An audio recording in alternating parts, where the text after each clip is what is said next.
మార్పు ఉందా? మన జీవితానికి అన్వయించండి. బాల్యమునందున్నప్పుడు మనం మాట్లాడుకుంటున్నప్పుడు ఉన్నటువంటి నేనుకు, యవ్వనస్తుడై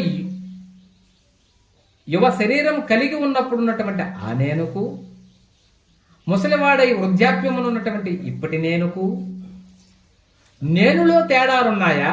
శరీరంలో తేడాలున్నాయా? శరీరంలో తేడాలున్నాయి. అంతే కదా సార్.